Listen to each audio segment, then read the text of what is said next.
Hi guys! So ayan nga, ito yung tuyo ng paminta.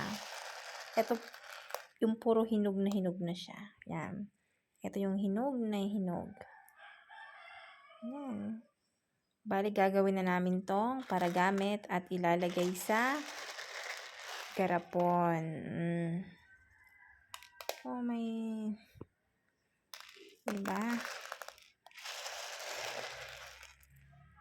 Tuyong-tuyo na siya. Pwede na siyang gamitin o durugin.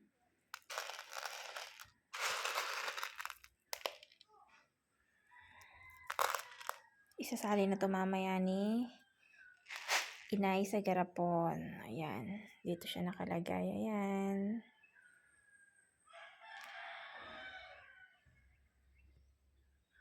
Paminta na buo.